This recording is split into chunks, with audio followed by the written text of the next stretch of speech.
Second-year Jets receiver punt specialist Jeremy Curley told the New York Star-Ledger a lot more velocity. No diss to Mark, but he brings it, man.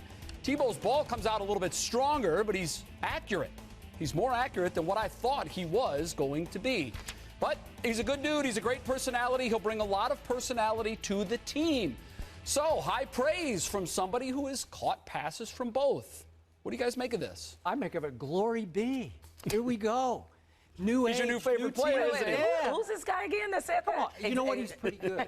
And he will contribit next year as their little slot receiver. I knew he was going to say that. Yeah. You know what? This young man is just being honest because he wasn't prematurely prejudiced against Tim Tebow the way everybody in Denver was. Because I remind you, that Denver team loved Kyle Orton. And that Denver team knew full well that the new management and the new coaching staff did not love Tim Tebow. So they were all prone to side with Orton or be anti-Tebow. In this case, this kid is just being honest. He does have a stronger arm than Mark Sanchez, and he is much more accurate than people give him credit for.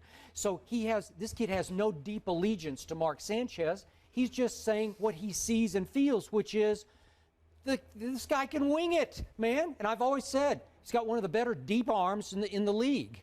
And you've said that in the fourth quarter, magically, he gets pretty accurate. I think in the drills he was getting accurate with this kid, and he says, I'm just going to tell the truth about him. To me, this is going to be the biggest problem of managing the locker room in New York is everybody's going to ask that question. And you talk to players, you don't ever want to compare two players, especially on your team, because you're usually going to make one player mad or you're going to create some kind of controversy that everybody else has to deal with, which is what happened. So ideally, he doesn't compare. So you just don't players. like what he said for the well, team. I just don't. It's just what's the cause upside in it? Unnecessary. Yeah. And anytime you have to qualify a statement with no offense, usually you know that there's some offense built into the statement. Right. So no diss to Mark, then don't say it. You can talk about all the positives of Tim Tebow and all the positives of Mark Sanchez without having to compare the two. Yeah, I'm with you, Skip. I never thought that Tim Tebow was as bad as people made him out to be. However, let's be real here. Did he catch passes from him in a game where he did struggle with his accuracy? He hasn't. We're talking about coordinated drills where you get the best you get the optimal conditions.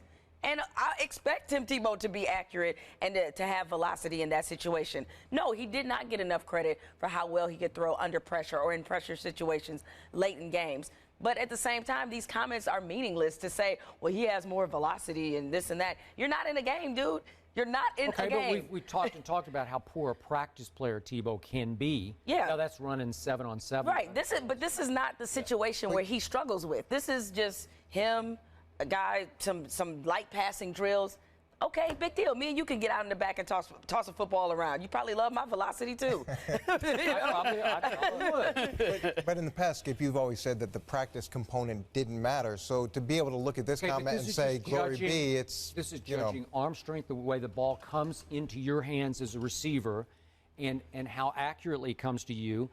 Tebow has the capability of being a starting quarterback. Okay, I've seen him throw plenty of accurate and long. Can he do it consistently, though, throughout the four quarters? And that's always been the question. Maybe the work that he's done with Noel Mazzoni has paid off. Yep. So we don't know that either. It'll be interesting to see him in training camp and the preseason games to see where he is. I thought Curley was disqualifying, saying also, I'm not sure what everybody else sees here. I'm interpreting the quote, but it came across like, I thought he was supposed to be terrible, and I don't see terrible. Well, he even said, though, he expected him to be less accurate, is what he said. You know, he's surprised that he was as accurate as he was. And to Coach's point, instead of dragging Mark Sanchez in it, why couldn't he have just said that and said, I caught passes from Tim Tebow. He's pretty accurate. The velocity is good. And this is why I think ultimately Mark Sanchez's psyche will break. Because this is going to be an every week thing. Comparing these two, the media attention is going to be completely slighted on Tim Tebow.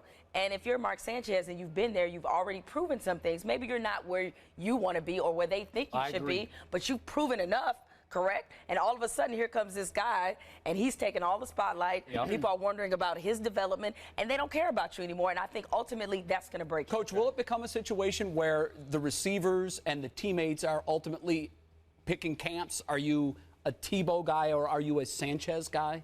No, I don't think it's going to be that way initially. I think that Rex is going to do a good job of saying, hey, Mark is our starter. This is how we're going to proceed. It's going to be really important for Tim to accept his role, be competitive, but if that's the role that he has, it's important for him to be supportive of Mark Sanchez. That doesn't mean he can't compete for the starting spot, and it's important for all those guys in the team to understand that anything they say is going to be blown up. This is different than talking about another player. Okay. And they're going to be asked everywhere they go. Okay. My bottom line is, I don't think Tebow got nearly enough credit for the degree of difficulty he faced in Denver last year, because clearly Elway Fox not really sold. Locker room loved the incumbent starter, the former starter, Kyle Orton, who was there all the way till toward the end of the season. In this case, this locker room will be much more open to jumping on the Tebow bandwagon than last year. He was fighting against everyone last year, the Orton lovers and the Elway Fox. Yeah, but not everyone, because he had the fans clearly behind. He had the fans, but not the locker room or the executive office or the coaching staff. He had to win them over slowly. That's throughout hard. the course of the season. You got to give him some credit for that.